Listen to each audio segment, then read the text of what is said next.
billion gaming industry. I think India's share in that is less than $1 billion, but we must recognize that over 5.6 billion mobile gaming apps were downloaded in India, which represented the highest number of downloads in the world.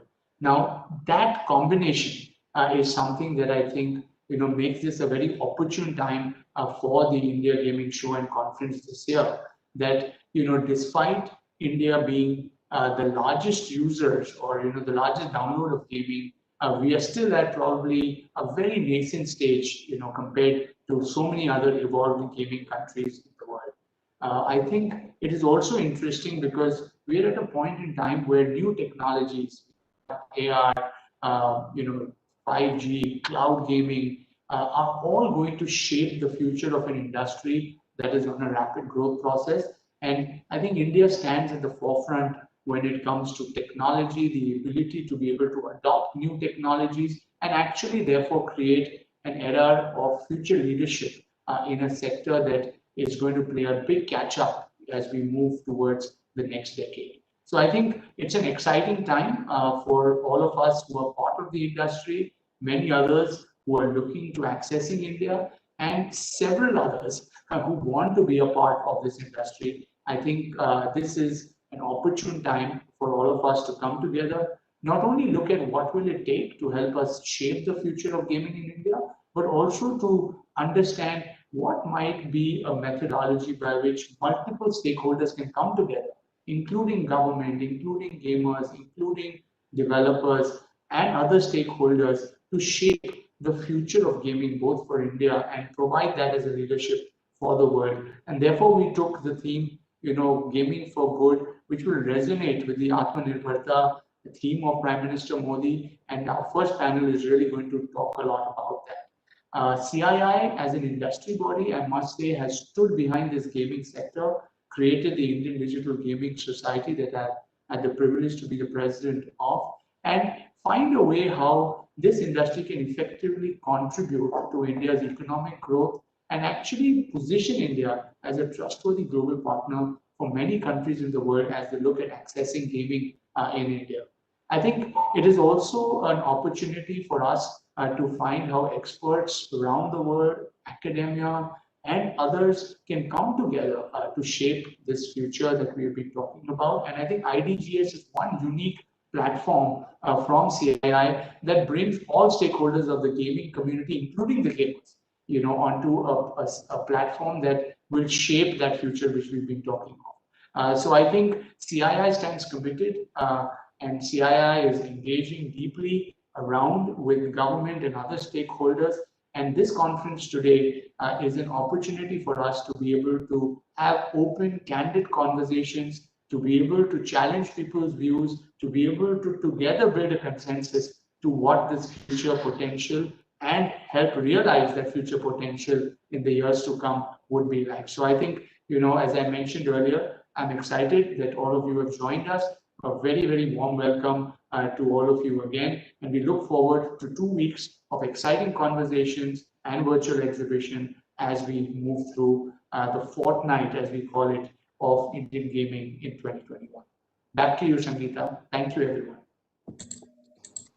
Thank you, Mr. Navani, for your remark. Before we begin our first session, I request all the speakers to keep their mic on mute and unmute while speaking. Also, please turn on your videos during the course of session. I also request participants to post their questions in the QA session. We will take them up towards the end of the session. The first session of the day is a panel discussion on gaming for good, Atmanirbhar Bharat. The session will focus on opportunities for Indian companies to generate employment in the Indian gaming market and tap into the massive potential, and what Indian companies need to do to scale up to the level seen in developed gaming market in the US, Japan, and Korea. The panel discussion will be moderated by Mr. Girish Menon, partner and head, Media and Entertainment, KPMG India. The other esteemed panelists for this session are Shri Jayesh Ranjan, Principal Secretary to the Government of Telangana, Government of India, Mr. Rajan Nawani, President, Indian Digital Gaming, Vice Chairman and Managing Director, Jetline Group of Companies, Mr. Rathi, Co-founder and Managing Director, Nordven, Mr. Manish Agarwal, CEO, Nazara. With this, I now invite Mr. Menon to deliver the opening remarks, set the context, and take the panel discussion further. Over to you, Mr. Menon. Great. Thank you so much, Sangeeta. And hello, everybody, and welcome to the India Gaming Show 2021. Rajan, I think has very appropriately set the context of what this event is going to be all about. And I don't want to therefore, repeat that part. But what I do want to spend, some time is to maybe give a little bit more context of the baseline around what is gaming, how are we sort of looking at this space, and how we ease into the topic today that we're talking about, which is gaming for good, Atmanirbhar Bharat, right? So if you really step back a second, and I think the reason I wanted to spend a couple of minutes articulating this part is when we speak to people, when people are speaking to us about gaming, there tends to be a lot of misnomer about how do you really define gaming, right? What's included, what's not included, what's included in India, what's not included, what's included globally, and the various components around it, right? So I just want to spend a couple of minutes on this. Right? So if you really look at gaming, there are various ways you can dissect the gaming industry in India, right? One way to do it is really to look at the device ecosystem, where you have console and PC gaming as the more traditional and longer term forms of gaming which have evolved globally. And you have online mobile gaming, which in India is essentially the primary mode of gaming, with more than 90% of the gamers in India playing mobile gaming, right? So that's one cut off in terms of how you would look at the gaming ecosystem.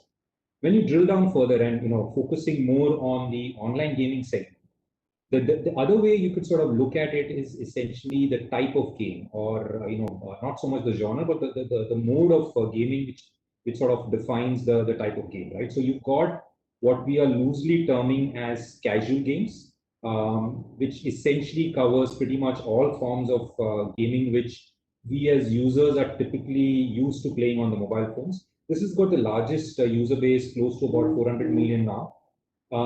And outside of this, you have what we call as the real money games, right? Which essentially, in today's context in India, largely comprises online fantasy sports platforms and card games like Rummy, Poker, and Team Patti. There are also other skill-based games which are sort of come under the category of real money games. And then you have the third category, which in some ways encompasses and pulls elements from both casual and real money games and from the wider ecosystem, which is the whole esports landscape, and which sort of includes publishers, league organizers, players and teams, brands and media. Right? The third angle in terms of how you would cut the entire ecosystem is also the monetization models. Right? So currently in India, most of the monetization is driven through advertising, either through product placement, in-app advertising, or incentivized advertising, which is seeing a fair amount of traction recently. And on the other hand, you have paid models, which are purchase, pay for download, in-app purchases, which while traditionally, globally, it's the largest monetization play. In India, it has always been a much smaller element as compared to advertising. But it is something that we are seeing a fair amount of traction over the last 12 to 18 months in particular. If you look at the RMG model, you've got commission revenues from entry fees and advertising revenues, though the business is largely driven through commission revenues at this point. So that was a very quick outline of how do you really look at gaming and what are the various constituent elements of gaming, right? If you step back a second and therefore try and put this in context in terms of numbers, this is a space which has seen dramatic growth over the last 5 years, and it amazes me to see the pace it continues to maintain as we go forward, right? So from what was a 170 odd million base in 2015, we are close to actually by the end of this year closer to 400 million users, and that number is going to expected to close to double by the time we get to FY22, which is just about 3 years away. From a market size perspective, we actually we believe that the gaming industry today is about $1.3 billion in India, and expected to get to almost $4 billion in another 4 to 5 years time. Given all of this, right, and I think this is where I want to sort of segue into the the topic that we are picking up today. Gaming as it has evolved has also been contributing fairly positively to the overall economy in India also. And some of the areas that we felt needed to be highlighted was obviously the revenue generation that's happening. That's fairly clear. But the more interesting elements which we felt we wanted to bring out was the FDI inflow, that's sort of happening in gaming, which as global funds as well as global strategic players, are showing keener interest in India. There is a greater, inflow from for foreign funds that's sort of happening in India. The other point is the whole export potential that exists in the gaming piece. The one is the more simpler angle, which is a more services play, and we'll touch upon that briefly today, which India, generally as a country, has been fairly good at in other segments, and gaming is an area where we believe that as we go forward, we'll see a lot of scale building up on the services side. But also more importantly, even on the development and the studio side, there is tremendous potential for Indian companies to be able to target global audiences and operate at that level. And a fundamental advantage in gaming being that there is really no geographical boundaries that exist for gaming. So if you get it right, and if you are able to distribute it appropriately, nothing really stops Indian companies from coming out with games that really can be, meet global demand. The other point that I just also wanted to bring out is around digital adoption. Gaming intrinsically being in India, particularly mobile driven, just leads to a greater digital engagement, greater digital sophistication, and therefore, helps sort of promote digital adoption in the economy. So then, therefore, that brings me to the next point that I wanted to sort of bring up. If you really, and the reason that you wanted to debate this out today is, like I said, we've got close to 400 million casual gaming users in India. But if you really look at the gameplay, right, the titles that sort of dominate Indian user engagement, most of them are global titles, whether it's a PUBG or a Fortnite, or if you go, into hyper-casual going games like Candy Crush, Angry Birds, or more traditional games like a Subway Surfer, Temple Run, or the others. They're all global products who've done very, very well in India. But on the other hand, if you look at the supply equation in India, we've got more than 400, plus Indian gaming companies, and there are multiple successful Indian games like Ludo King, Carrom, Teen Patti, Sachin Saga, Cricket, and quite a few others, which are actually seeing a strong success as we go forward. So what this means is that as you sort of look into what sort of is needed as the Indian gaming industry grows, as penetration increases, more and more language, cultural nuances, tastes are actually going to become more critical for gaming success to sort of come through. And I think the point, therefore, what we wanted to debate as a starting point today is how can more and more Indian games break through the ceiling? How do we get more successful stories coming from India?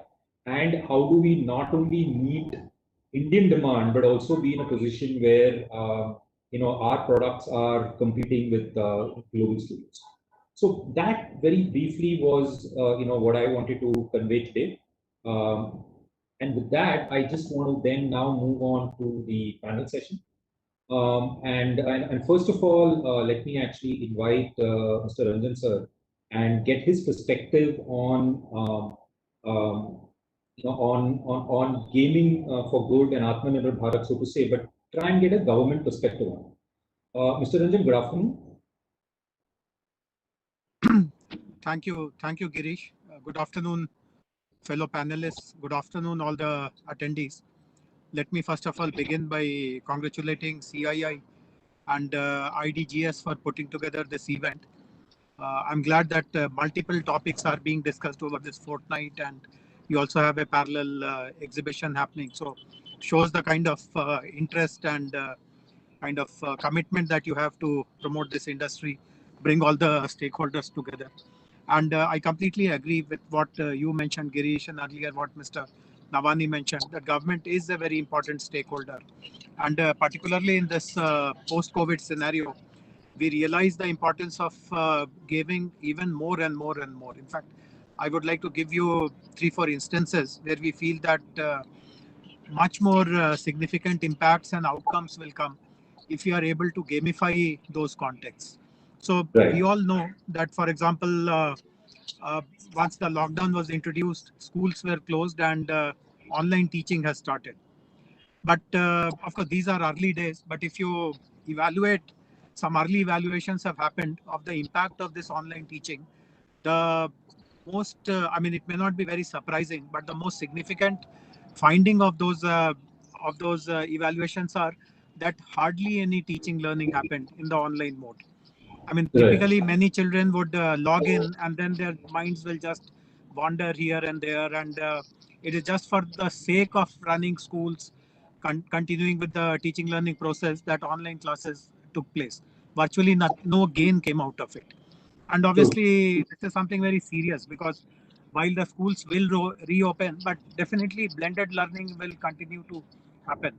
And if the online conventional way of chalk and talk is now getting replaced by a teacher speaking from somewhere, and multiple students tuning in from their homes and their minds completely switching off, that is not going to lead to any constructive outcome. So one thought which many people are having is, to what extent can you bring, let us say, animation, visual effects? To what extent can you gamify some of these things? Absolutely. Sorry, Mr. Ranjan, you seem to have your video seems to have got stuck.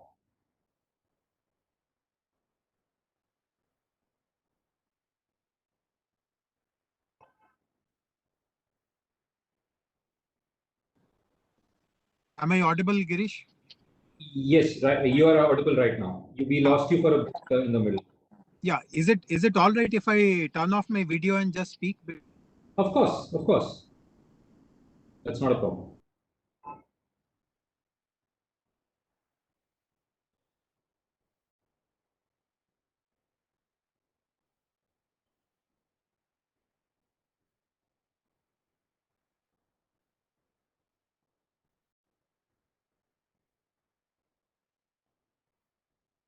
You seem to have got stuck again, sir. So maybe turning off a video might work actually.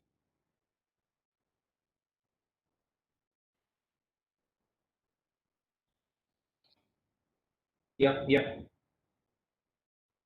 I'll speak quickly so that if I lose all of you again, maybe I have made my point. So Sure. what I wanted to share with you was that for education, particularly primary education or elementary education, where lots of foundational learning happens, this is gamifying the teaching learning content is definitely very important and very, very necessary as well. Similarly, we know that as a part of our Make in India and Atmanirbhar campaign, we also have to endow lots of skills to the young people who are in the job seeking age group. And here also, the conventional skilling programs have taken a big hit due to this pandemic and lockdown, etc. And whatever limited effort was made in these months, they have also been in some ways very suboptimum. So skill development is another area where we feel there are lots of virtues of gamifying the content. We also realize that during this pandemic kind of times, there is lots of behavioral issues which are important for the safety of the society. So even in a city like Hyderabad, Sorry, sir, we've lost. wearing, Yeah, you're back. so little bit of complacency about mask wearing, social distance, and so on and so forth. And I personally feel that more and more people can be made aware about the virtues of these kind of things if you are able to again bring games, gamify the content, launch massive awareness programs using games, etc. So games for social, for gaming for social good definitely is the need of the hour, and state governments like ours in Telangana are giving it a very high priority, while animation, gaming, VFX, etc. has been an important sector for us. But in the post-COVID reality, our thrust on this sector has gone up even further, We want to encourage companies to set up their development centers in Hyderabad and incentivize them, provide a rich ecosystem through which they are able to get talent very easily, and through which they are able to also meet the needs of the government and the society on a priority manner. Sure. No, perfect, sir. So I think, you made some very, very relevant points, right? I think clearly gaming as a product is something that tends to lead to a fairly high degree of user engagement, right? And if you are able to take that concept to other areas, like you mentioned in terms of education or in terms of social causes, I think the ability to use those gamification concepts to sell or to get the messages through in a far more stronger manner, I think that'll sort of work really well. And to your point on education, this is something that I think as we go forward through this event, we do have a session where we are sort of exploring how gaming and edtech in particular can work together, right? And deliver content, educational content in a way which is much more engaging to the students, right? So I think that's something that we will bring up at a later conversation, any which ways. Sir, before I sort of move on, I think the one point I just wanted to maybe get your view, therefore, is that as an industry, what do you think the industry now needs to focus on in terms of as it grows and at the pace that it's growing and with the kind of users that it has? What do you think that the industry needs to work on and focus on to build as we go forward?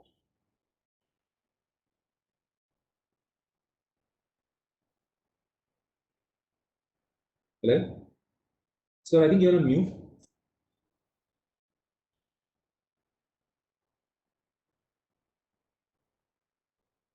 Okay. So I think Mr. Ranjan seems to be having some connectivity issues. Why don't we move ahead with the rest of the conversation? And I've got a few pointers that I also wanted to discuss with the with the wider group also. So I think the next point that I wanted to sort of debate, and sort of this brings out from the point I was making about the Indian ecosystem, which on the supply side, well, we do have a lot of companies, but on the demand side, it seems to be largely driven by on emphasis on foreign titles. So really, the fundamental question really is what's holding Indian studios back? What is it needed for us to be able to build an ongoing pipeline of successful Indian games, right? And to start off that conversation, I would like to invite Manish Agarwal, CEO of Nazara, and get his perspective on really what does it for successful titles to be launched at scale and on a consistent basis from India. Manish? Girish, can you hear me? Yes, I can. Right. Okay. Yeah, Manish, please go ahead. Ranjan wants to say something, and I can hold on. Yeah. So my network is a bit patchy, but I have come back. So Girish, would you like me to answer the question that you asked, and then I can perhaps, yes, even if I am denied a chance, I have made my point. No, please. So, we work with Akshat very closely, also with Mr. Navani. We all know that the overall socio-political environment for the gaming industry has not been very conducive. We know that there are bans in multiple states, including in the state of Telangana. There are court issues. New bans are being considered. There is a Supreme Court case going on. There are cases going on in Karnataka High Court, Kerala High Court, etc., etc. So, one very important thing, and of course, we also realize I mean, if you really dive deeper into it, we understand where this pushback is coming from. A large amount of this pushback comes from the law enforcement agencies, which I'm sure all of you know about. Now, if you want to deliver social goods of what I spoke about, but at the same time ensure that there is greater buy-in, greater acceptance, then there is a need for lots of self-regulation. So in Telangana, for example, we are now bringing out a new policy for online gaming. And we have realized after talking to all the stakeholders that we need to split it into two parts. One focused on online gaming and one focused on esports. Esports needs to be tackled in a completely different way vis-a-vis online gaming. And we have also understood the concerns of the police. For example, there could be possibility of underage betting. There could be possibility of money laundering. The KYCs are not done well. There is also a possibility of fraud, like a bot plays your games and you don't even know that a bot you're playing against a bot. And then all kinds of other leakages, etc., are possible. So we have proposed in Telangana that there should be a joint committee with the industry and the government, which will license, first of all the online gaming companies, the esports companies, and then they will this committee will do lots of regulation and audits and all that. So my biggest concern is that the industry should first of all get public opinion converted towards them. They should not be kind of brushed in the same stroke. There are many companies who are extremely legit, who do good work, but at the same time, let us say 5 tinted companies who are doing all kinds of shady things, they pull down the entire industry. In fact, recently, it is not in the context of online gaming, but in the context of peer-to-peer lending.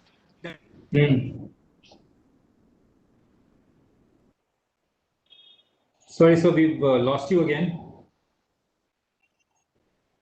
In Telangana, some people have committed suicide also due to that peer-to-peer lending misuse and so on and so forth. So this is the point I'm trying to make, that bring in more self-regulation, give that confidence that industry wants to work with the government to weed out these bad apple. And then once that overall socio-political legal systems are in your favor, then do more of this social good.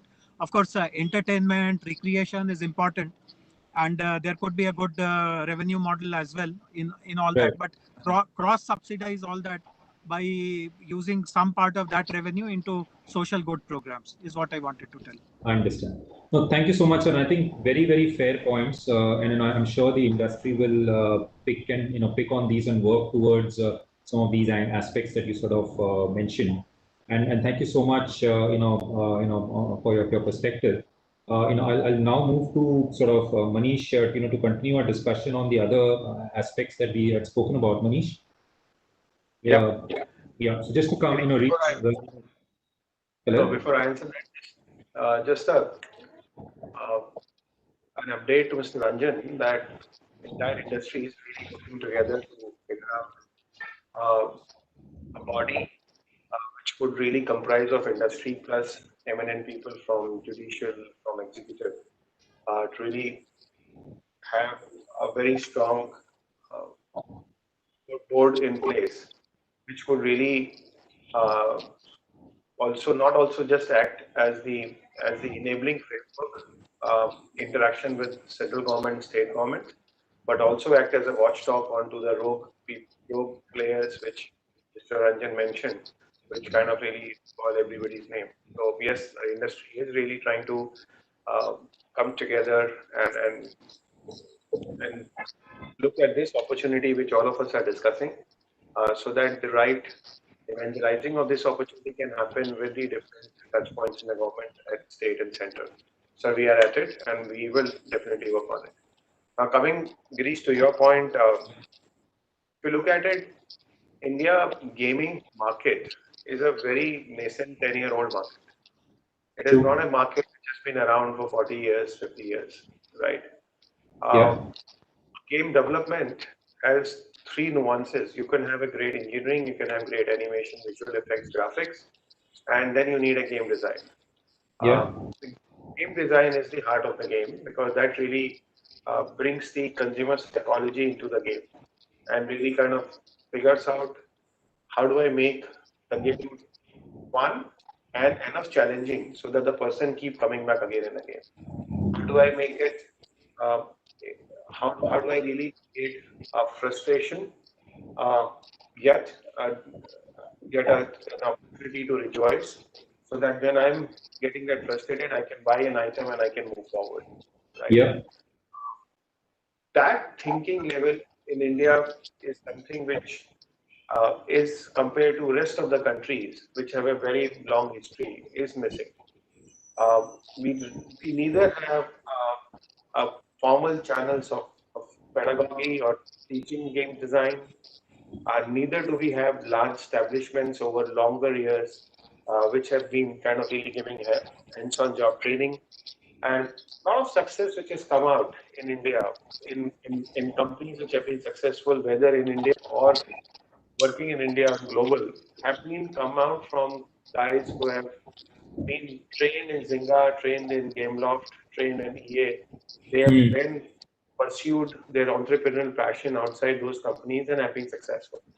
So Sure. fundamentally, a skill set of game design and then UI UX combined together is a big gap for us to really kind of.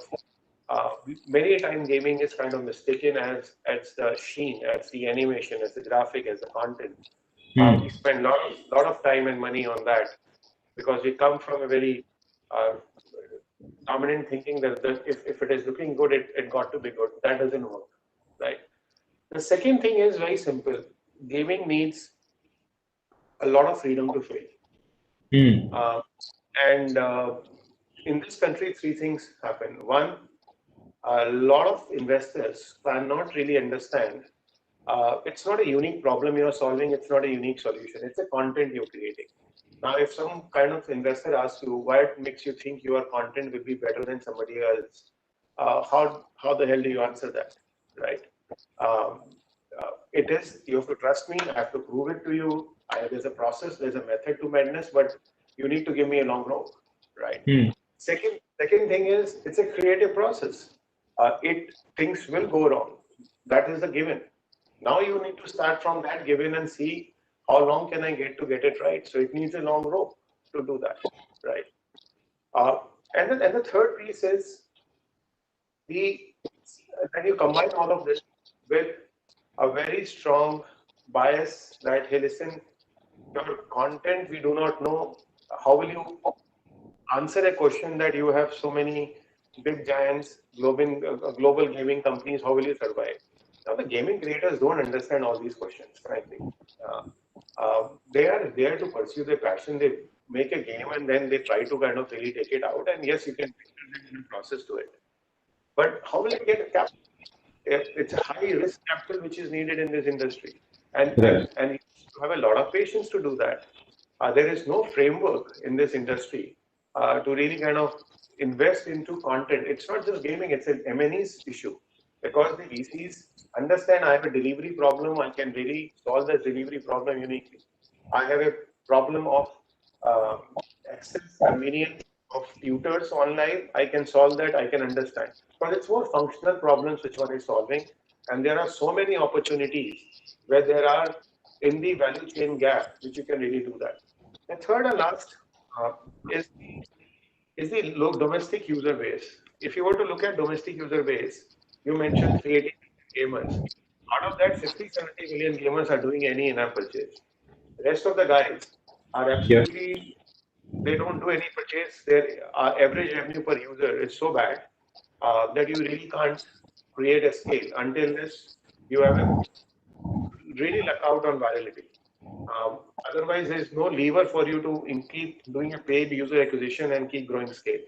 Now, if that is not there, how will you really generate more revenues? And then you kind of, if you can't spend money, your discovery doesn't happen. And your discovery doesn't happen, it's a vicious cycle. So that's your 300 million user base. While we keep talking about the rest of the market, our market is 300 billion in our purchase versus 9 billion in US or 14 billion in China. So the domestic market, as I mentioned, it's just a in-app purchase is a 2-year-old market or 3-year-old market here, right? It's not a 10-year-old market. While rest of the country, uh, habit of paying for in-app purchase in China was from PC games. Habit of paying for a DVD for a PC or a console in US has been around for 40 years. So paying for a gaming content is needs to happen. However, all of this struggle, in spite of this, it's a really commendable job that many Indian companies have done and have become successful. Now, some of them are successful in establishing in India, and some of them have become successful in station in India but create global brands. And I think it's commendable that the odds are stacked against you. In spite of that, you've been able to go and create those successes. And I think this whole, as we see more M&A happening in this country of the gaming studios which are sizable, they will spin off more entrepreneurs. And that is what is going to really create next 5 years, 7 years, 10 years. Uh, uh, India, like Turkey, and Turkey was a gaming hub, was not a gaming hub till 10 years back. In last 10 years, if you see massive number of M&M happen, that has forced development companies and the virtuous cycle rolls in. I think that's the same thing is going to happen in India. Understand. No, I think you made some very, very fair points. It's the gaming industry which will fund, because expecting non-gaming industries to take those high-risk items is very difficult. No, I hear you, and I think if I try to distill it down, there are fundamentally two aspects, right? One is there's a skill angle which needs to be developed over time, and then there is a capital angle which needs to be sorted out, because capital then leads to investments across the value chain, which will then enable building up the entire play. And Rajan, I just want to pick up the second point with you a little bit to essentially say that therefore, is the need, or not necessarily the need, but does there need to be a greater emphasis on building a more deeper publisher, a distribution ecosystem in India more than anything else? While we have a lot of developers and they will continue to come through and build, but publishing and distributing at scale, is something that most studios tend to struggle with. Your thoughts on that? Yeah, thanks, Girish. I think Manish has made pretty much echoed a lot of the thoughts that I had on how do we really look at studios contributing to global markets. To your point, I think the ability to distribute and publish in India is definitely a big opportunity for the future, right? Because we are talking of a nascent industry, sub-billion dollar in a say $170 billion market. But as I earlier mentioned, 13% of the global downloads, right? And once that habit of paying or understanding what it takes to pay and why does one pay for a game, and having a localized approach to that, we always talk of India as a country with 26 different states and different cultures. Being able to cater to the competitive gaming needs of that entire stakeholder group definitely requires a very different approach to distribution, to publishing. And I think that's one area where Indian companies can have a significant advantage when it comes to global companies accessing India markets. And at Jet Synthesis, we've been trying to establish a strong play there. But having said that, Girish, I think the strength of Indian studios will only come when we are able to create successful titles that compete with the best in the world in other markets outside of India. And I think there, the investment or the approach that companies have to take has to be, deeply invested for the long term, and knowing that like in a Rovio game, the Angry Birds was the 52nd game apparently that was made, highlighting stories like that at the end of the day, in any of these creative industries, we will get there, but we need to have that level of perseverance. The good news is that Indian talent is anyway, doing that across, many aspects of gaming for large studios, and the ability to therefore take risk on a product economy, right? I think which is what has held India back across all sectors. So India is first a large consuming market, and we therefore become, consumers of the best global products.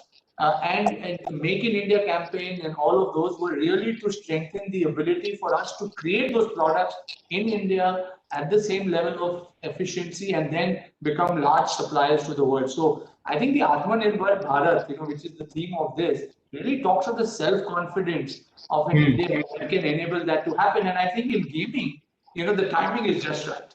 I think there's massive interest, and therefore the ability to make that happen and creating this ecosystem, right? What you rightly said, publishing, e-sport, being able to get people to compete together in a manner which will resonate with what the rest of the world has done, but also add an Indian flavor to it. Because we are 1/6 of the world population. Nobody can take that away. The youth is here. Smartphone evolution has been phenomenal, and this is what happened in the last few years. Data costs going down. So the macro factors very clearly indicate that this is the right time, for India. And I think the next decade in gaming is going to be critical, and it's for us to make the most of it or lose another opportunity. I understand. No, and I just want to pick off and move to get a perspective from Akshat. So I think the point that Rajan mentioned in terms of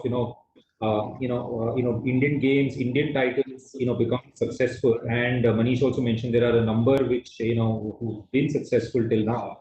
Just wanted to get your perspective on what are some of the strengths that the Indian ecosystem really has that we can actually leverage to, get more successful titles. Are there, is there a cultural angle we can leverage, language, habits? What do you think? Where do you think are the existing strengths which we can really build on? Akshat? So my overall thought process around this has always been, esports is often looked at very colloquially by a lot of people as saying any video game you can go play competitively is an esports, which is actually not true, right? It's just esports, for good or bad, is a very clear definition. This is the tippy top of the ecosystem. This is about 100 people per discipline being the really best in the country. This is where professions are made.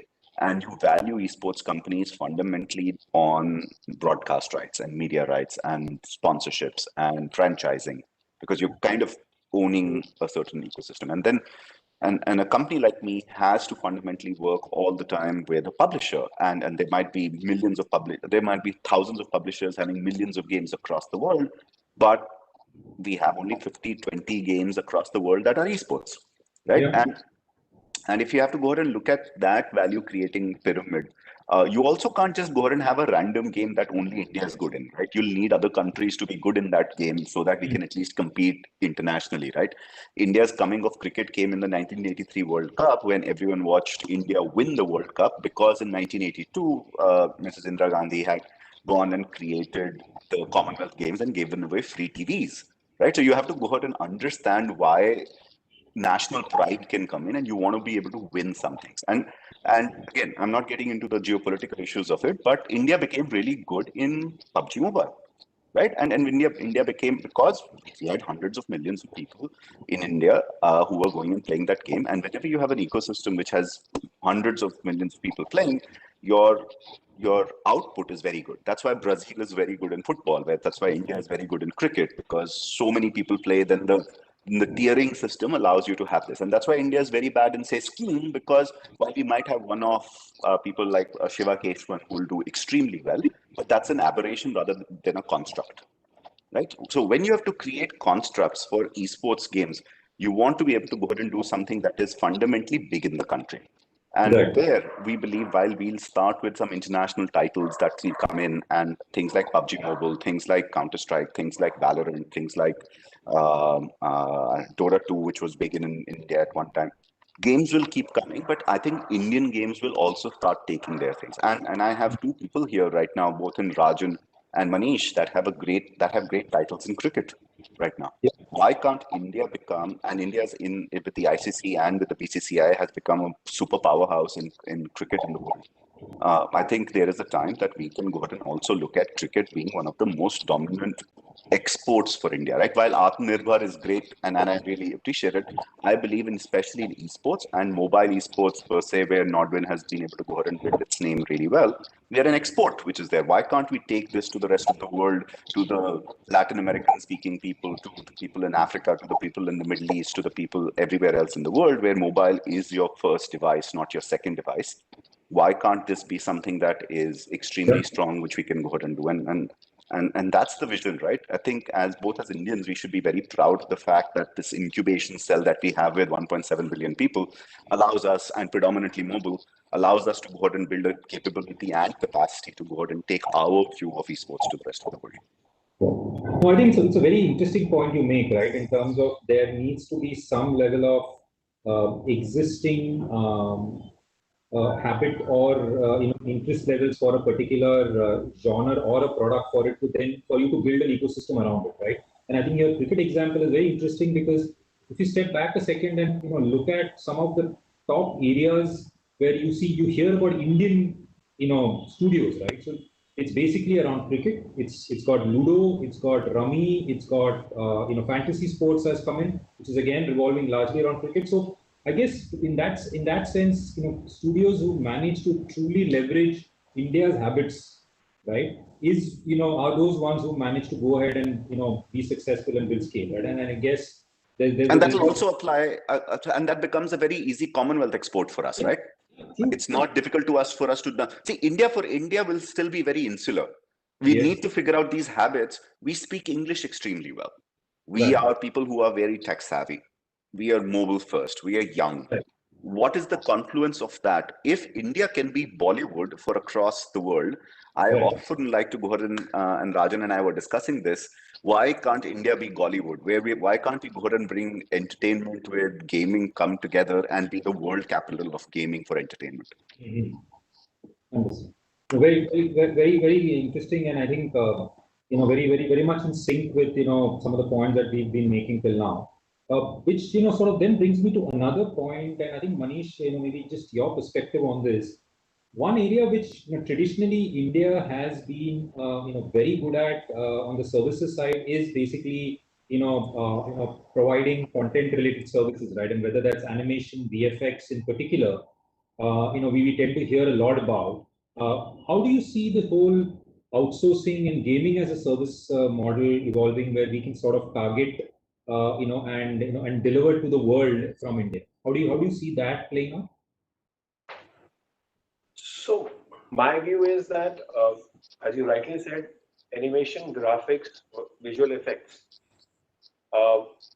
Bangalore, Pune, Noida, between Lakshya, Technicolor, they've really established themselves as the global guys. AAA games and all that stuff is happening, and that, from my understanding and discussion with these leaders, their workforce keeps increasing and growing very fast.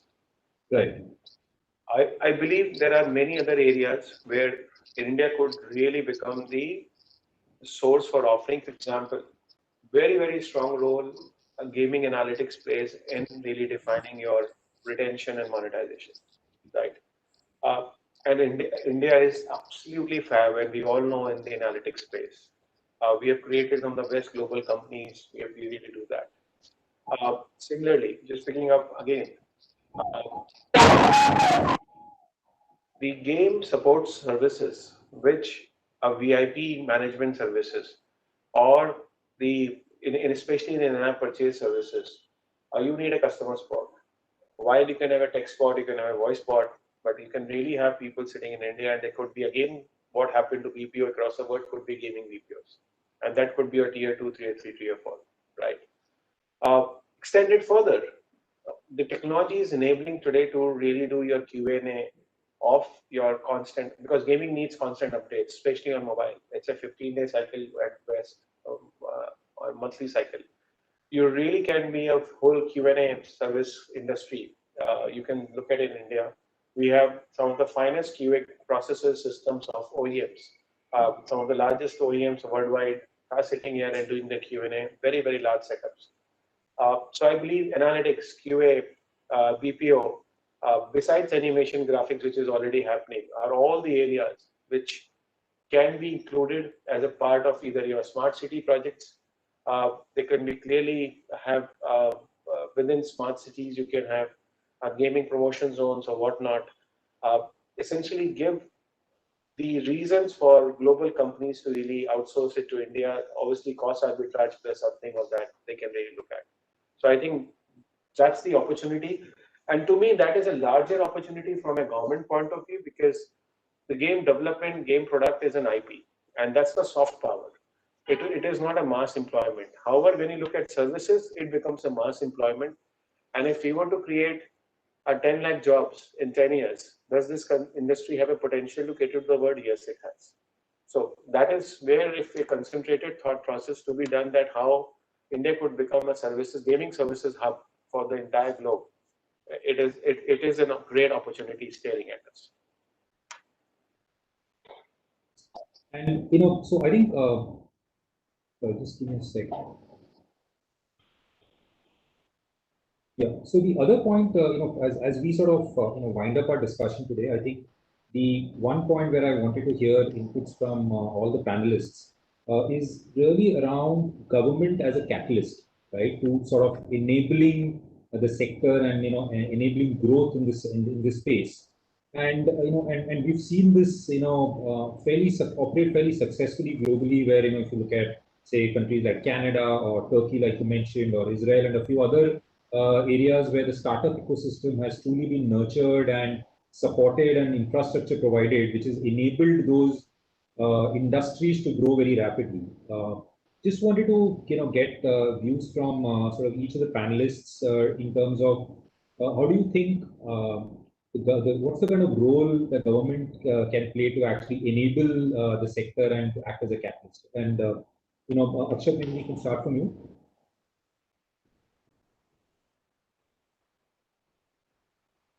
Sorry, I was unmuting myself. So my answer on see, I always like to restrict myself around the esports part, right? So it's what affects me. It's what's there. I'd love if with people like Mr. Ranjan and as the government and different as the even in the respected parliament, our sports minister has gone and mentioned that esports is not gambling. It's not any of those other activities. We love clarity, and clarity always is a great thing. I think what is esports, what is not esports, as the one of the trailblazers, if Mr. Ranjan and his policy of differentiating between esports and non-esports can come in, and that can be a formulation that can come in for the rest of India. I don't take money from people to go out and play esports, right? It doesn't make any sense for me to take money. Virat Kohli doesn't pay money to go play the IPL. That makes no sense for us to go out and do it. So these are performers, these are athletes who would love to go out and do this. And as soon as we get that clarity, and then it can become an official sport, which can then have the support of sports. For example, it's the same thing as you go out and be a basketball player or a boxer or a shooter or a wrestler in the country of India. You're an esports athlete, which can go out and work for either job security or for playing for the nation. And with the deemed status of sports that can come in for us is our ambition. Our answer is very simple. Help us go get there because we can do the nation proud. Manish, your perspective on this? I think I would just have three things. Give us clarity, give us stability of thinking, and engage before you take decisions. Understood. Rajan, before I move to Mr. Ranjan for his overall perspectives on this, your perspectives on the whole in terms of government as a support to the entire ecosystem. Yeah, thanks, Girish. Instead we have a whole session tomorrow dedicated just to this subject, because I think there is, besides defining gaming for a country like India, which I think what Manish and Akshat rightly said will happen through an engagement in separating esports, as a sport and online gaming, however, the final definition shapes up. I think the key is to really look at that bigger picture. I think this is one sector where there is tremendous level of passion with young people, completely aligned. I think creating an opportunity for livelihoods and job creation, like while it will happen to a large extent in outsourcing, etc. I think even if you just take esports, right, you have casters, you have streamers, you have content creators, designers, tons of people associated with the organization of any tournament, right? All of that livelihood creation, both in India and as a backend to the rest of the world, would cumulatively define the contribution of this industry, in terms of, towards growth of GDP, etc. And being engaged with government and DIPP and others for the last several years, I found that $1 trillion of that new age $5 trillion economy is going to come out of activities, where things like gaming will play a key role, at least, maybe not as much in the next 5 or 7 years, but in the years beyond. And I think, therefore, giving that importance and keeping the macro picture, in perspective, becomes extremely critical, when one is looking at any framework. But I think the key word here is framework. I think what the industry is really looking for is a framework within which the industry, is allowed to experiment, create models that will succeed, fail, but eventually, position India, in the right aspect in the global supply chain of things. So I think, some of these aspects, it's tricky because there's a states involved, there's a federal structure, there are multiple ministries. But I think, together events like this and, all of us coming together can help break it down and make sure we get some tangible outcomes, in shorter periods of time, because the uncertainty or the ability to not address this could actually cause, significant damage over a period. So, Understood. Great. Thank you so much. And apologies, Mr. Ranjan sir, to keep you waiting. I didn't come back to you earlier. I wasn't sure, how your connection was. But I thought, I'll sort of, get some closing remarks from you, on some of the points that the other panelists raised. I think we made some interesting points about what's needed. How do you leverage India's strengths to actually become successful in gaming? We spoke a little bit about the outsourcing opportunity in India, and we've done significantly well in other industries and sectors around outsourcing. And stands to reason that this is also something that we might be able to develop even on the gaming side. And finally, the points that the rest of the panelists raised around, what can the government do to act as a catalyst and an enabler for growth, right? And your point at the beginning is well taken, that obviously there needs to be some sort of a framework and some sort of a regulation to meet the social requirements of around this. But beyond that, how do we sort of enable the growth of the sector? I think those were 2-3 angles which maybe I would like to hear your views on. Sorry, Endorse. I can hear you. Yeah. So Girish, so first of all, I agree with most of the stuff which Mr. Navani and Akshay to do some kind of a reality check for everyone. So while we speak about India, and you are asking about clarity, certainty, predictability, etc., it is very difficult to achieve for the country as a whole. And my personal sense will be that you should stop looking at the country as a whole, but look at those progressive states which are aligned with your vision, who also believe in the value that gaming can bring to the economy.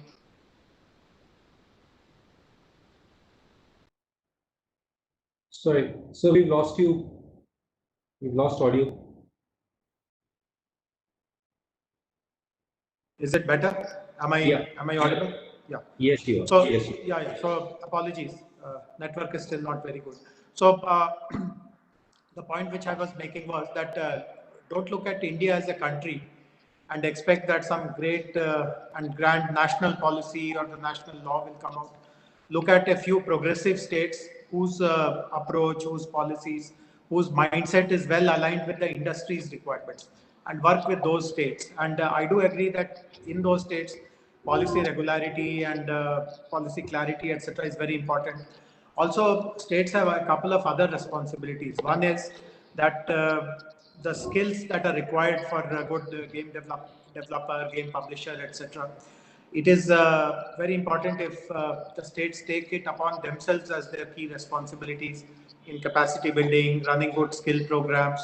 And you mentioned that India can not just develop games for itself, but also export those kind of games. So obviously we have to, if you mentioned earlier also, in your, I saw in your presentation, you spoke about Korea, you spoke about Japan, and few other countries with whom India can potentially compete. But if you look at the skill set which people possess in those countries and the skill sets which are procured after doing a basic course in one of our training institutions, you still see lots of gaps. So how do you improve the capacities of the trainers in the first place, and then motivate more and more students to take up these kind of courses? Government can play a very important role. And one point which I alluded to earlier also was that the government itself can promise to be your first customer. If you're a homegrown gaming company and if you have come up with something which is of relevance to the government, then if we assure to you that I will procure it from you in a very easy way, you don't have to participate in some competitive bidding and try to outcompete everyone else. That gives lots of confidence to the industry that because eventually finding your customer, finding your market is a big challenge in the competitive kind of environment that we exist. So multiple things which the government can do, and I would like to reiterate that Telangana is one of the states which does believe in this industry and wants to really collaborate with the industry in doing multiple things. So look forward to everyone's continued attention and engagement with Telangana in future as well. So thank you so much, sir, and and thank you so much to all the panelists. I think this has been a very interesting conversation, and I think it's picked up all the all the highlights or all the points that we that are very critical to the industry, and as we move through the rest of the sessions during the fortnight, we will be picking on pretty much all of these points, right? I think we've mentioned about regulations. We've mentioned about Indian games, successful Indian games. We've spoken about esports. We've spoken about some global markets. So I think a lot of those points are actually going to get addressed as we move forward. And I think it's been great to to hear all the panelists bring it all together on this session. So thank you so much, everybody. And Sangeeta, back to you. Thank you, Mr. Menon. My sincere thanks to all the panelists for your time and valuable insight. With this, we come to an end of first session, and now we are moving on to the next session, that is a fireside chat on gaming for success, key learning for successful Indian games. The session will share the insight on some of the successful games in India in the recent past across the various genres, their key growth drivers, USPs, and key learning for gaming companies. The expert of today's fireside chat is Mr. Anuj Mankar, Senior Vice President, Jet Synthesis Private Limited. The session will be moderated by Mr. Sharon Tulciani, Business Development, Google Play Games and Apps.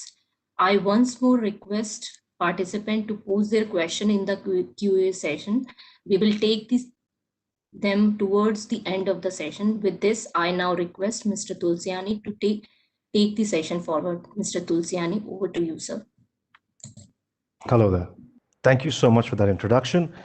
And hello, everybody. It is really nice to be here. It's always a little bit of pressure following such a fantastic session with such eminent speakers, but I hope we can make things interesting. So a quick introduction. I'm Sharon Tilciani. I am with Google Play. I'm a Play Partnership Manager, and I work with gaming companies from India, Australia, and New Zealand.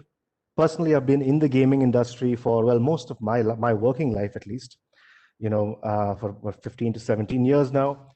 And I have the honor today of having with us, hosting Anuj Mankar, who's a incredibly successful game developer, studio runner, and frankly speaking, one of our industry's veterans out of India. So, let me actually, before I introduce Anuj, let me tell you a little bit about Anuj and what his team has done. So a few years ago, as you can imagine, cricket was one of the first things that game developers tried to build for India. It was an obvious choice. But if you sit back and you look today, you can see that very few franchises or attempts at building successful cricket games survived. Real Cricket, which is a series that the franchise that Anuj created, is one of the few, or probably one of the only two that has not just survived but thrived and has consistently been a top grosser in India and in many other cricketing markets around the world. Anuj is also the Senior Vice President now at Jet Synthesis. And with that, Anuj, all yours. Hey, thanks, Sharon. And, great to be speaking to you after so long. I think, what is it, half an hour ago? So, yeah, thanks for the kind words. I know you said something like veteran, which just aged me by about 5 years. But yeah, I mean, we've been fortunate enough to be part of this, early stage of Indian game development, right? And we started with, at least my journey in gaming started like all the way in 2000 and believe it or not, 2005, right? And, obviously, had the pleasure of working with the likes of Google Play and you, and, obviously on the Apple front as well. So yeah, I mean, I think this session is going to be fun for some reasons. At least I hope, we're able to at least deliver a message at the end of it as to, what some of the things I want to touch upon is also a little bit for the youth, because I keep getting these questions from that, and how they can get into this, and also we can share a few trade secrets and go about it. Yeah. Oh yeah, I think that's going to be really interesting, especially the trade secret part. So if you could just open up your, analytics and share that with us, I'll be happy. We'll be happy. If you want to do that. You know what? Considering you're from Google Play, I think you have more data than anyone else has in this world. Man, so I think this is a great kickoff to the Fireside chat, and let's kick off the session itself. I have a very straightforward, simple question. When you started, right? Why cricket? Why did you launch the cricket? So look, when we started, it was in 2013. Please, camera ke sir. Sorry, when some people walk in and interrupt the session, as always things are. Can you give me 1 minute? Yeah. So I think I'll go on until then, right? And so, sorry, how this happened, how this started was in 2013, right? And we started Nautilus Mobile at that point in time, coming out of Gameloft, which was basically where I was working as a producer in Hyderabad. And then one day Gameloft decided to shut its India production studio. And then we had a lot of talent available out there. So we started off, with a really small team, about 5 to 6 guys. And, the first thing that we decided to do, because, one of my partners was actually leading the show at that point in time, and he decided to do Song of Swords, which was like an RPG game, right?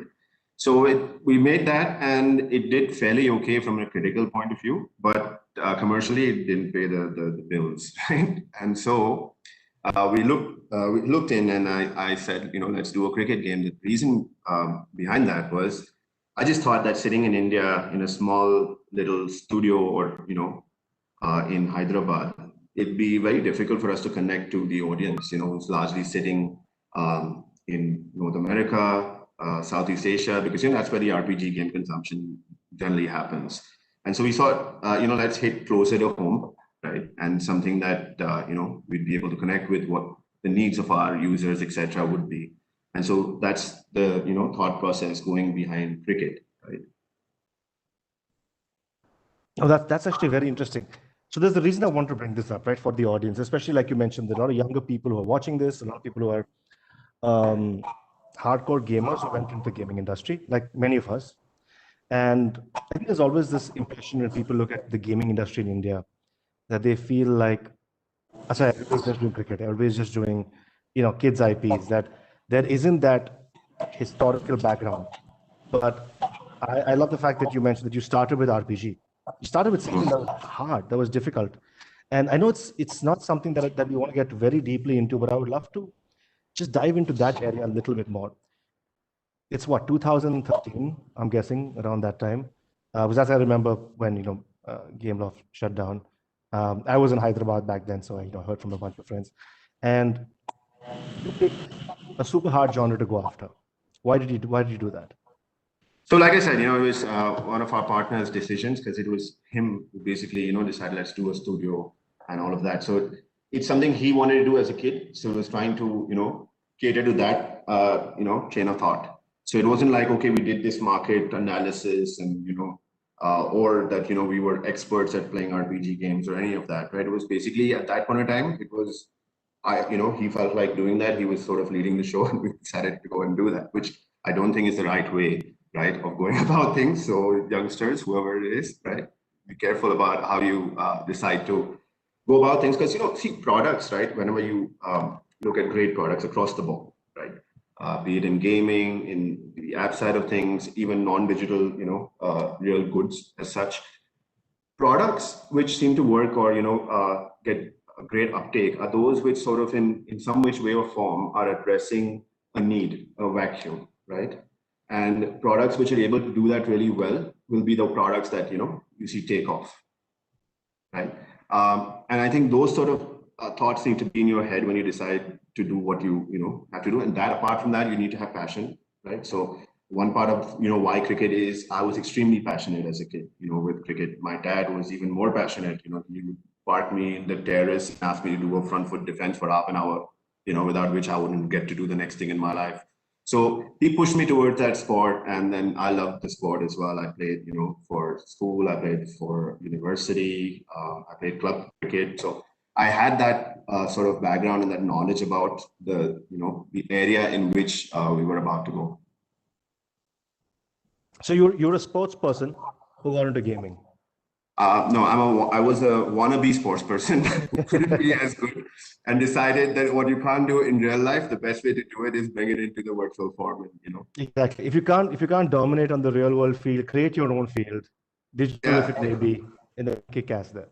Yeah. No, but see, that's the thing, right? I mean, especially about sport games. Like, if you look at the sports genre, right, and this is going back several years, and even to this date, you have games like FIFA and the soccer games as well. You will see that when real world events come, right, you will see a greater traction in those games. Like, for instance, when the FIFA World Cup comes on, you see people playing FIFA more. If the English Premier League kicks off, you'll see them more. And why is that? Well, that is because at the end of the day, you're building sports simulation games, right? So you're watching something, right? You're watching something, you say Man United is playing Liverpool, right? And Liverpool beats Man United, and you're a Man United fan, you go and turn on your PlayStation, and you're playing as Man United and trying to reverse the result. Or, you can't be Cristiano Ronaldo, so you pick him in your game and you try and play with him and score goals, So it's a lot of, when we were kids, we'd play this Let's Imagine game, right? Where you'd have a toy gun and you run about thinking you're a soldier, right? And a lot of gaming today is that. It's about being able to do things which you otherwise can't do. No, that's I think that's fundamental. That's very deep, and that's also kind of leads me into something that you mentioned early on in picking and choosing themes. Now, of course, one way to do it is to look at what you wanted to do as a child or what you were passionate about in terms of, like you said, what games did you play? And let's replicate that in a virtual world. But of course, there are a lot of people who already do that. In fact, the early days of gaming, whether it was console, whether it was back in the early stage of console, also built on those fundamental models, right? Taking something in real life and replicating the mechanics in game.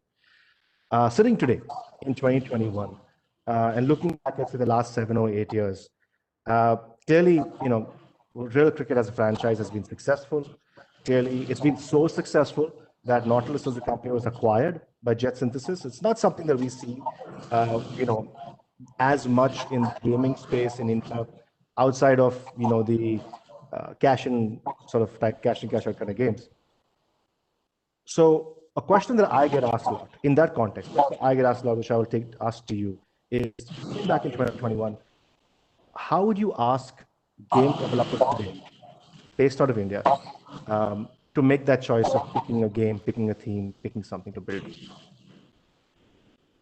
So going on from the same chain of thought that I just put forth earlier, it's about, see, if you notice the games that Indian game developers have been good at making, right? So obviously there's cricket, there is Ludo, there is Team Patti, So one thing that's common throughout, right, is the fact that these are all products which are sort of you connect to as an Indian user. Like, you connect to cricket, we played Ludo, Ludo's been around us in the Indian ecosystem for a long time. So is Team Patti, it's an Indian card game, right? And Rummy also, you see Rummy's been played through all the Diwali holidays in most families. And hence you've seen Indian game developers have actually a one-up against anyone else who tries to get in this space, because they connect, it's around them. We breathe these things, right? And so it's no surprise to me that the Team Patti games which are working have been made by Indian game developers. The best cricket games have been made by Indian game developers. I mentioned Ludo, right? And Gamation has done a fantastic job at that, because they've been able to connect to the audience of what they want, and they've themselves been involved and passionate about these things, and hence gone forth and been managed to crack this code. Sorry, can you hear me? Yeah, I can. Yeah. Sorry, just fiddling with the camera settings. There's like a very aggressive you will find. I think my video, there we go. I may have to switch my video in case there are any issues if I've solved. Yeah, I think you stole. Sorry, just give me a moment. I'm also going to.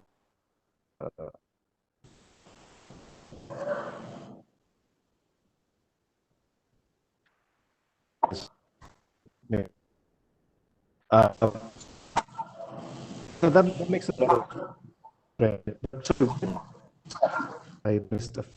No, so I ended the fact that, basically, if you notice, right, Indian game developers have generally been very successful at making products which have been part of us growing up in terms of what we can relate to as Indians, Teen Patti, Rummy, cricket, Ludo, So that's where I ended basically.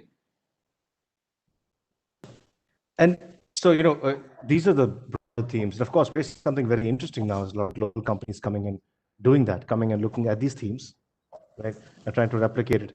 An interesting bit that we saw recently is actually partnership that your studio has done, your organization has done, which is partnering with a massive global company, Square Enix, on Ludo. Would love to understand the thought process behind that, if you can share that.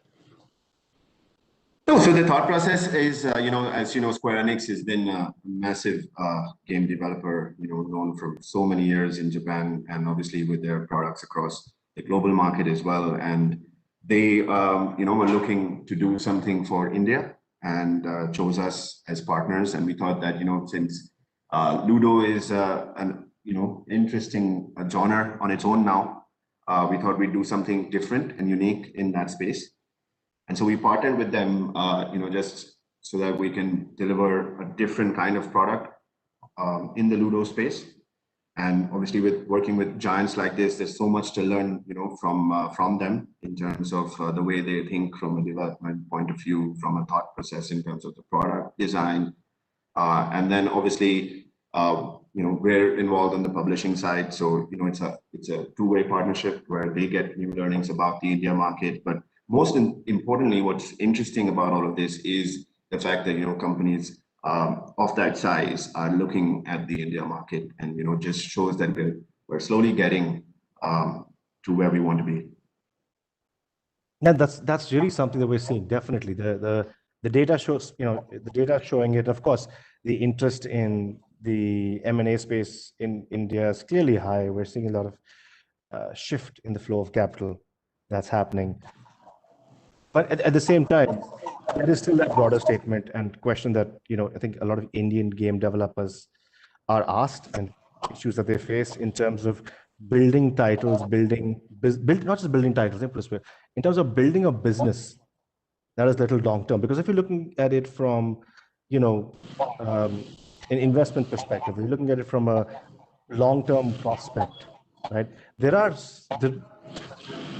You do see companies struggle with moving beyond, say, that one hit. Like I think one thing that you guys have done fantastically is build out a franchise that evolves and iterates, and every iteration is more successful than the last. Now that's not something that everybody can do, but I would like to use this context to flip this and say, giving advice, based on your learnings over all these years, what advice beyond just selection of genre, but let's talk about building a business. What advice would you give, game developers in India today, based on the learnings, not just of yourself, but also the success that you observed with other games in India? So I think the first advice, and I think I had the great fortune of being a mentor at the Google Accelerator event. I think it was in 2019, right? Thanks to you. But it was great, and I think I'll carry on some stories from there as well. But the first thing I think would be to ask yourself, right, as to what you're trying to do, in the sense what you're making, what is that gap that you're trying to fill, right? What in terms of the solution, when I say solution, and this is a product, right? What is the need that you're trying to fulfill? First, answer that question, right? Second is you go and you need to believe whenever you're starting this this journey, right? belief is a very, very important thing, because this journey, when you start a business, it's always going to be hard, right? And at every point, whenever there's a roadblock, or you're having a bad phase, you need to keep a check on whether or not that belief is as strong as it was when you started. Because if it's not, right, then there's a big problem. Because if you have a lot of things going on in your head during those bad phases, your product, or the way you think about your product, is also going to suffer. And then finally is the focus, right? So I remember, again, going back to that story in that accelerator program that we did. There was a company, a developer, who was trying to make games. At the same time, he was trying to do esports. And when I spent time with him, he was absolutely passionate. I mean, you could get it from his voice, and he was absolutely passionate about the esports part, but he was struggling on the game development front. And he didn't have answers, and he just looked like two different people when he spoke about those two things. And so I said to him, I said, focus on the focus, right? And it sounds weird, I know, but focus on the focus. And well, so I find out about 3-4 months ago that he actually took that on board and went and pursued the esports part of it. And apparently he's doing really well. And then he actually called me and said, oh, remember that focus on the focus? I'm doing that. I'm really happy now. So, things like that. So there are these small things that you might think at that point in time, you have so many things going on. And see, running a business is going to throw a lot of challenges, both from the product side of things. You have to pay the bills. You have to support your own family and other people's. When I say other people, I mean your employees, right? So there's so many challenges that come that sometimes the most simplest of things will go amiss. And I think as long as you have belief, focus, and you have the confidence that whatever you're building is a solution for a need, a vacuum that is being fulfilled, I think you'll be on the good, right track. That's great insight, man. Thank you so much. I think that story, by the way, I think I vaguely remember that going down, and it's fantastic to see how getting the right advice at the right time, getting the right insight at the right time can change the fundamental direction of somebody's business, right? And especially when you're passionate, it's not just changing the direction of your business, it's sort of changing the direction of your life, because this is what you care about. This is what you build your life around. So, just again, thank you for joining us as part of the Indie Games Accelerator. There are so many studios around India that we feel need support from people like you who built up successful businesses. Because there's a lot of small stuff that people don't realize. And I think one of the harder parts that we face in 2021, there's a lot of interest around different types of gaming and things like that. One of the harder parts that game developers often feel, and I was wondering if you have some insight on this, is when they have to meet up with people who want to value their businesses.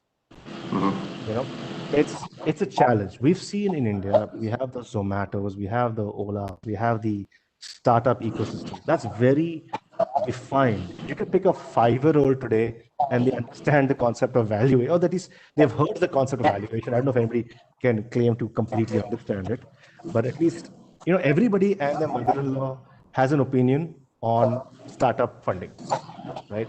Then you have gaming funding, which typically seems to be a challenge to all these established players. And it's also a challenge for the developers themselves, the publishers themselves, when they go out to have this conversation about getting valued. And I was wondering if this is something that you could show, just some broad insights over any learnings that you've had over the years, and any sort of ABCs that you could share to our audience today.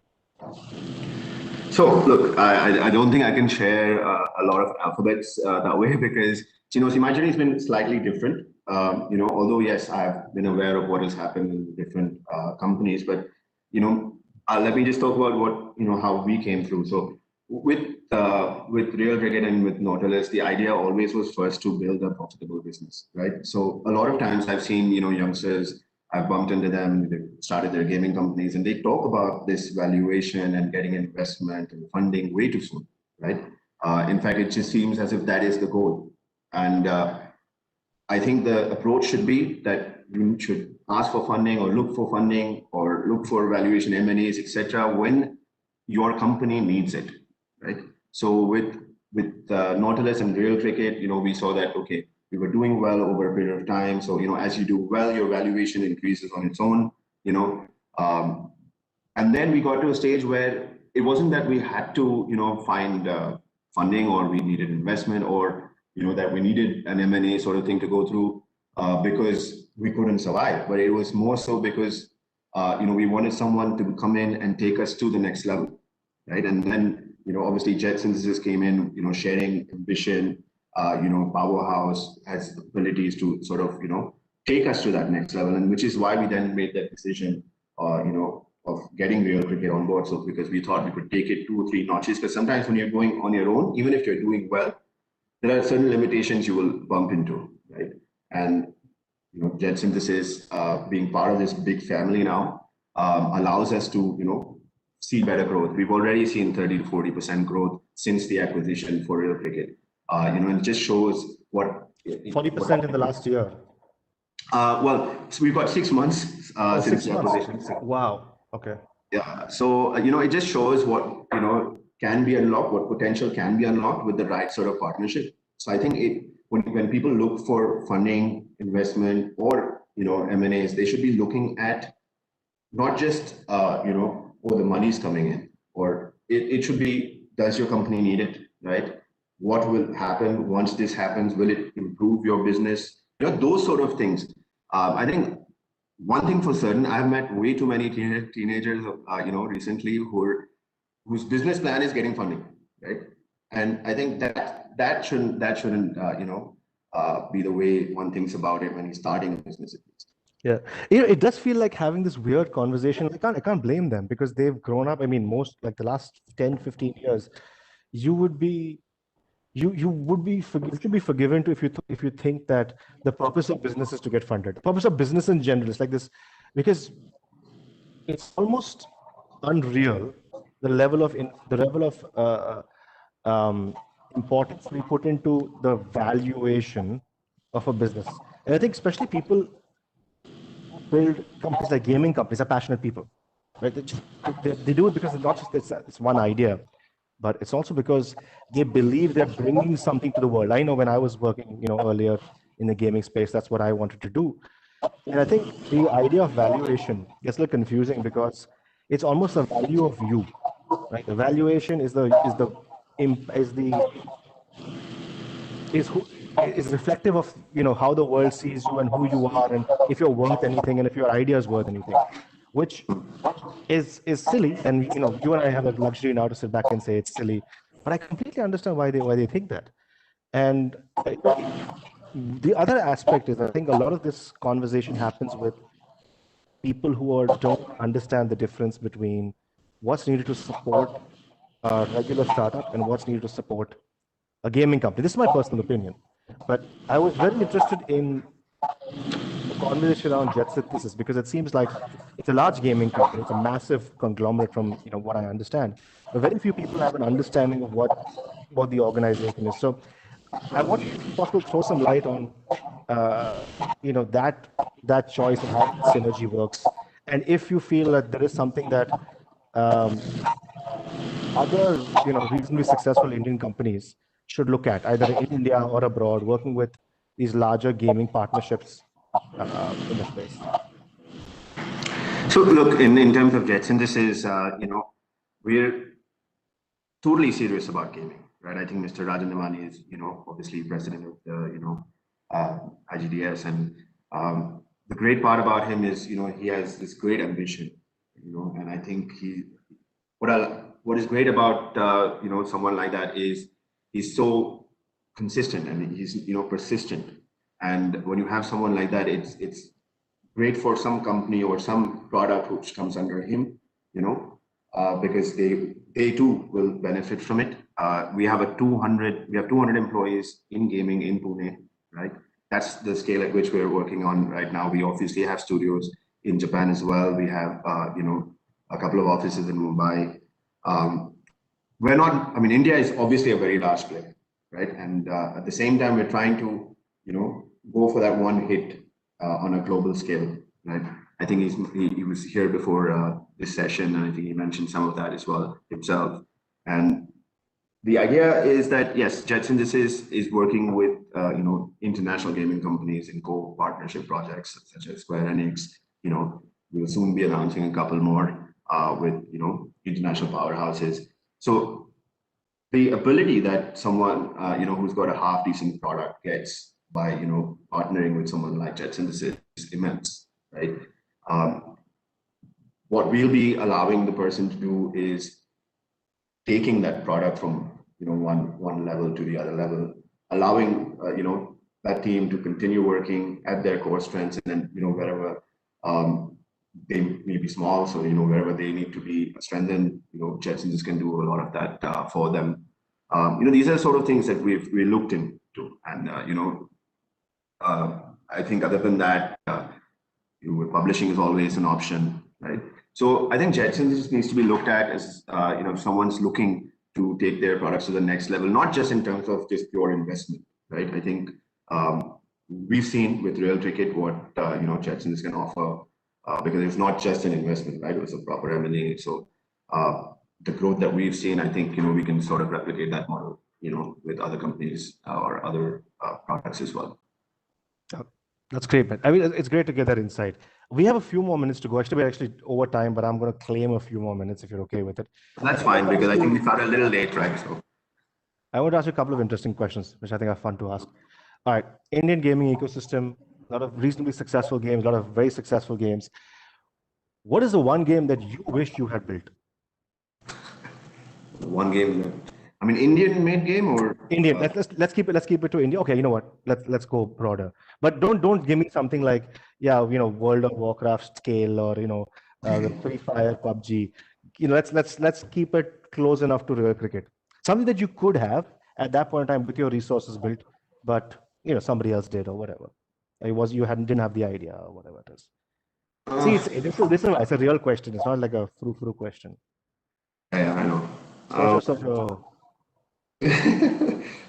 No, see, look, I don't know if this is the right sort of thing, but I've been a massive FIFA fan since like childhood, right? So if I was, even if I was given the job of, washing the plates of the people who played FIFA, would be okay when I was like, 10 years old or 12 years old. So,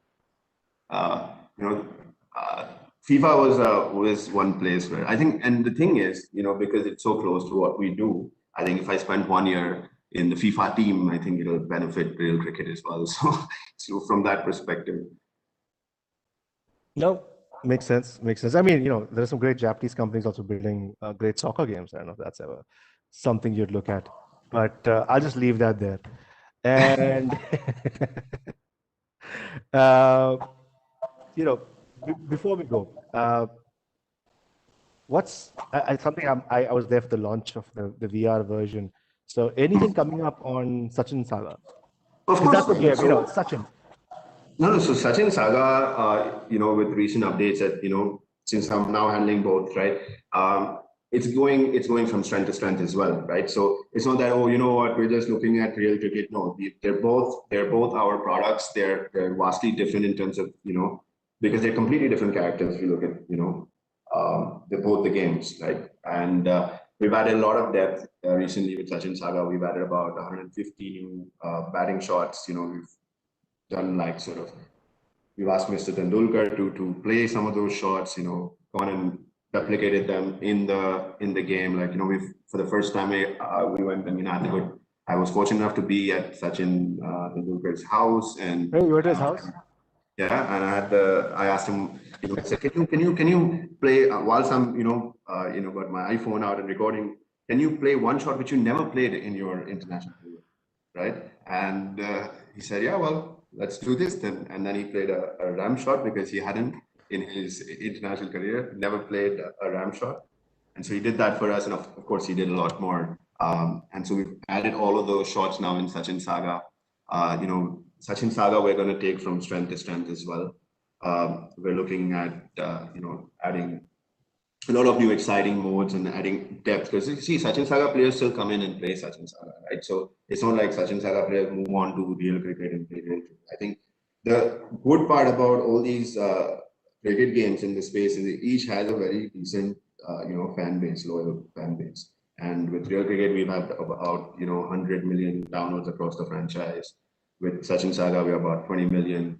So we're sitting on 120 million plus downloads in the cricket space, right? So yeah, and now IPL in I think 30 days, happy hours.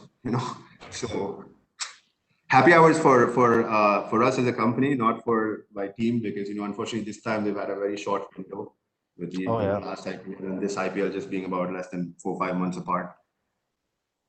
Well, I think I know that for cricket it's crazy time in the gaming space. So I hope you guys take advantage of the coming tsunami.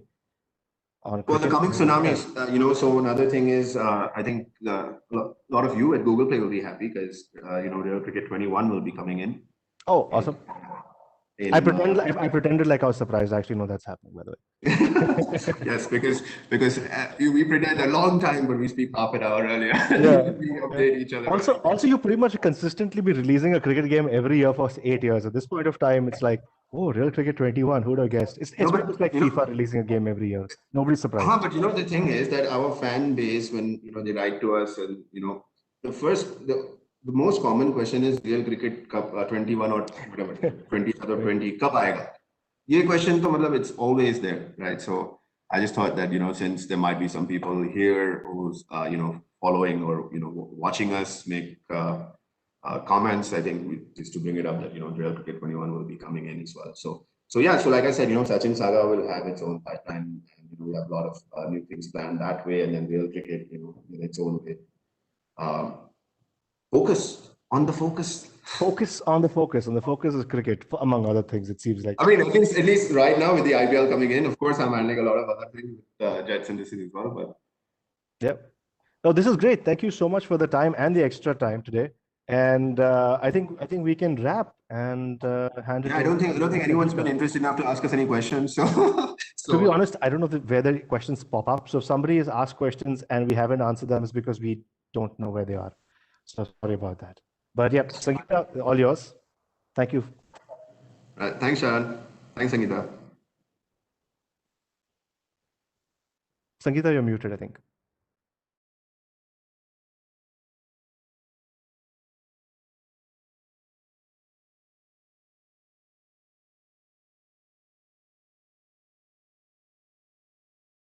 Sangeeta, you are not audible.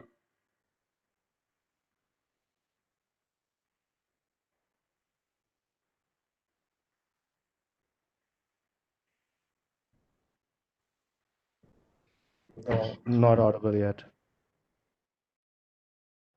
You're not muted, but I think maybe something else.